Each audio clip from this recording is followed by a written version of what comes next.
పశ్చిమాసియా యుద్ధ ప్రభావం ఆ ప్రాంతానికి పరిమితం కాలేదు. ప్రపంచ ఆర్థిక వ్యవస్థలను చిన్నాభిన్నం చేస్తోంది. అక్కడ పడిన ఒక్క మిసైల్ ప్రభావం వేల కిలోమీటర్ల దూరంలో ఉన్నటువంటి దేశాల ప్రజల జేబులపై పడుతోంది.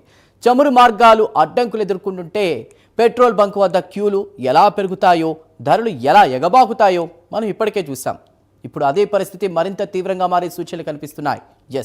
హర్మూజ్ జలసంధి వద్ద ఉద్రిక్తతలు పెరగడం, ఇరాన్, ఇజ్రాయెల్, అమెరికా మధ్య ఉద్రిక్తతలు మరింత ముదరడం ప్రపంచాన్ని మరో ఇంధన సంక్షోభం వైపు నెడుతున్నాయా అనేటువంటి ఆందోళన పెరుగుతోంది. పలు దేశాలు తీసుకుంటున్న అత్యవసర నిర్ణయాలు యుద్ధ ప్రభావం ఎంత తీవ్రంగా ఉందో తెలియజేస్తోంది. పని రోజుల్ని కుదించడం నుంచి ఇంధన వినియోగంపై కఠిన పరిమితులు విధించడం వరకు కూడా పరిస్థితి ఆందోళనకరంగా మారింది. చిన్న దేశాల నుంచి పెద్ద ఆర్థిక వ్యవస్థల వరకు అన్నీ కుదేలవుతున్నాయి. ఇలాంటి పరిస్థితుల్లో అభివృద్ధి చెందుతున్న దేశాలు ఎంతవరకు తట్టుకోగలవు? ఇంధన కొరత మరింత పెరిగితే సాధారణ ప్రజల జీవన విధానం ఎలా మారుతుంది? పని దినాల కుదింపు, వర్క్ ఫ్రం హోం వంటి చర్యలు తాత్కాలిక పరిష్కారమేనా? ప్రపంచ దేశాలు పబ్లిక్ ట్రాన్స్పోర్ట్, ప్రత్యామ్నాయ ఇంధనాల వైపు ఎంత వేగంగా మళ్ళగలవు? ఈ సంక్షోభం గ్లోబల్ ఎకానమీపై మరింత ప్రభావం చూపుతుందా?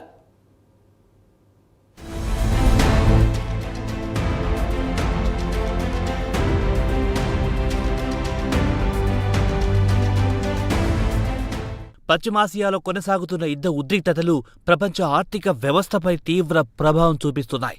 ఇరాన్, ఇజ్రాయెల్, అమెరికా ఘర్షణల ప్రభావం చమురు సరఫరాపై తీవ్రంగా పడుతోంది. ప్రపంచవ్యాప్తంగా ఇంధన కొరత పెరుగుతోంది. గల్ఫ్ ప్రాంతాల నుంచి ఆసియా దేశాలకొచ్చే చమురు రవాణాలో కీలక పాత్ర పోషించే హార్మూజ్ జలసంధి వద్ద ఉద్రిక్త పరిస్థితులు నెలకొనడంతో దీని ప్రభావం అనేక దేశాలపై పడుతోంది. ఈ పరిణామాల ప్రభావం చిన్న దేశాలపైన మరింత తీవ్రంగా పడుతోంది. ఇంధన కొరత కారణంగా శ్రీలంక ఇప్పటికీ కీలక నిర్ణయం తీసుకుంది.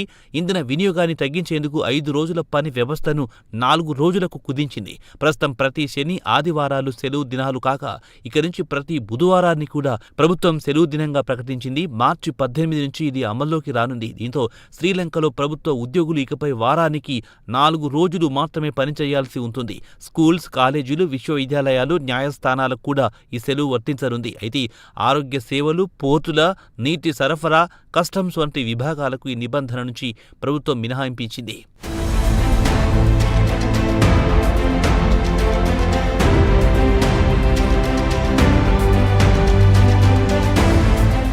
ఉద్యోగుల రాకపోకల ద్వారా జరిగే ఇంధన వినియోగాన్ని తగ్గించేందుకే శ్రీలంక ప్రభుత్వం ఈ నిర్ణయం తీసుకుంది.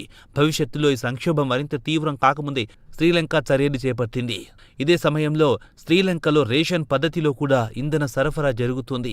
క్యూఆర్ కోడ్ ఆధారిత నేషనల్ ఫ్యూయల్ పాస్ విధానాన్ని కూడా అమల్లోకి తెచ్చి వాహనాలకు ఇంధన పరిమితులను విధిస్తుంది. కార్లకు వారానికి పరిమిత లీటర్లే ఇంధనం ఇవ్వడం ద్వారా వినియోగాన్ని నియంత్రించేందుకు శ్రీలంక ప్రభుత్వం ప్రయత్నిస్తోంది. మరోవైపు ఇరాన్ వార్ కారణంగా ఇంధన సంక్షోభం ఒక్క శ్రీలంకకు మాత్రమే పరిమితం కాలేదు. ఆసియా వ్యాప్తంగా అనేక దేశాలు ఇంధన వినియోగాన్ని తగ్గించేందుకు కఠిన నిర్ణయాలు తీసుకుంటున్నాయి. కొన్ని దేశాలు వర్క్ ఫ్రం హోం విధానాలను అమలు చేస్తుండగా మరికొన్ని వాహనాల వినియోగంపై పరిమితులు విధిస్తున్నాయి. ప్రజలను పబ్లిక్ ట్రాన్స్పోర్ట్ వినియోగించాలని సూచిస్తున్నాయి. అవసరం లేని ప్రయాణాలు తగ్గించాలని ప్రభుత్వాలు విజ్ఞప్తి చేస్తున్నాయి.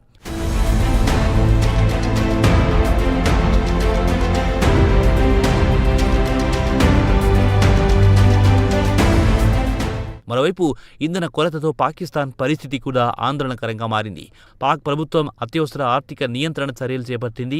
ప్రభుత్వ ఉద్యోగులకు 4 రోజుల పని వ్యవస్థ అమలు చేయడం, కొంతమందికి వర్క్ ఫ్రం హోం ఇవ్వడం వంటి చర్యలు తీసుకుంది. అంతేకాకుండా అధికార వాహనాల వినియోగాన్ని తగ్గించడం, ఇంధన కోటాలను కుదించడం వంటి నిర్ణయాలు అమల్లోకి వచ్చాయి. పెట్రోల్, డీజిల్ ధరలు భారీగా పెరగడంతో సాధారణ ప్రజల జీవన వ్యయం కూడా గణనీయంగా పెరిగింది. పాకిస్తాన్లో ఈ సంక్షోభం సామాన్య ప్రజలపై నేరుగా ప్రభావం చూపుతోంది. రవాణా ఖర్చులు పెరగడంతో పాటు నిత్యావసరాల ధరలు కూడా పెరుగుతున్నాయి. రోజువారీ ఆదాయంపై ఆధారపడే వర్గాలు తీవ్ర ఇబ్బందులు ఎదుర్కొంటున్నాయి. ఇక యుద్ధ ప్రభావం కేవలం ఇంధన రంగానికే కాకుండా మొత్తం ఆర్థిక వ్యవస్థపై పడుతుంది.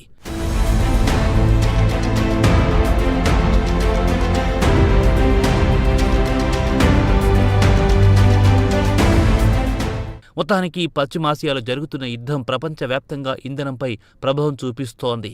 చమురు సరఫరాల చిన్న అంతరాయం వచ్చినా దేశ ఆర్థిక వ్యవస్థలు ఎలా కుదేలవుతాయో ఈ పరిణామాలు స్పష్టం చేస్తున్నాయి. అయితే ఈ సంక్షోభం ఇంకెంతకాలం కొనసాగుతుందనేది పెద్ద ప్రశ్నగా మారింది.